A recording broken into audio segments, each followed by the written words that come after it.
When I was a little kid, I was really scared of the dark. But then I sort of came to understand, okay, well, dark just means really the absence of photons in the visible wavelength, 400 to 700 nanometers. Elon's mother, Mae Musk.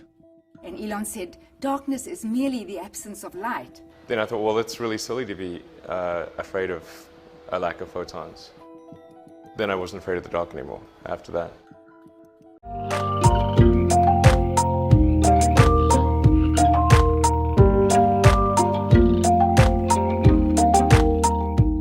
How do you overcome the fears that can arise in those moments? Well, for me, it was kind of automatic. When I walked out on my professor, my wife was pregnant. We didn't have any money. The only way I could survive was to work in the emergency room, and the pay was like $6 an hour. You know, people at McDonald's get more than that.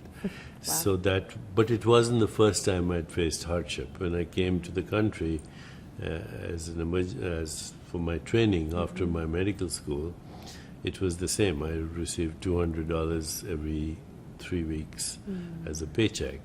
So I was used to hardship. And so abandoning one hardship to pick up another one wasn't a big deal. And the very fact that I left my very comfortable home with my very affluent family, my father, who's a very famous cardiologist, actually nationally known, internationally known, I was obviously a risk taker. I liked the adventure of uncertainty. And later I realized that there's a lot of wisdom in uncertainty because it allows you to find creative opportunities. So I think I was born for adventure.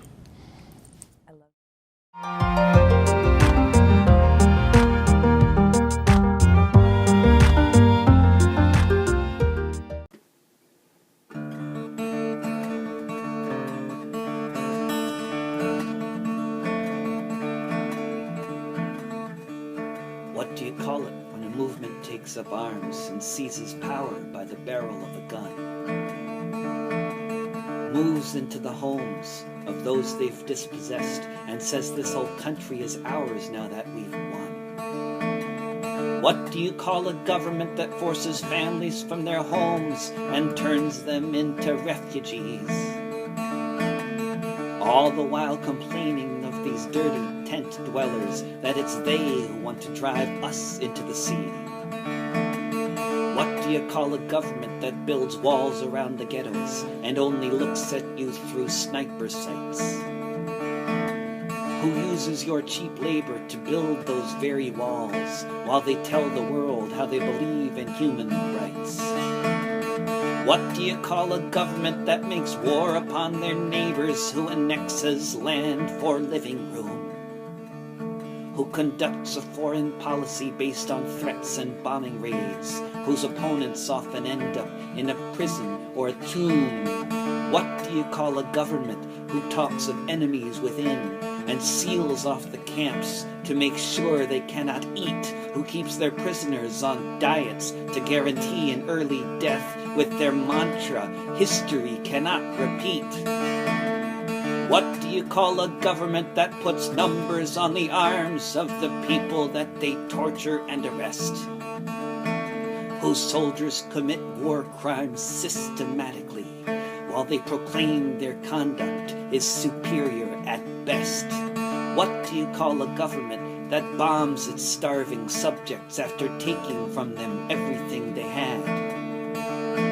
Whose citizens are soldiers, brainwashed to believe their opponents are fanatics, terrorists, or mad? What do you call it when a movement takes up arms and seizes power by the barrel of a gun? Moves into the homes of those they've dispossessed and says this whole country is ours now that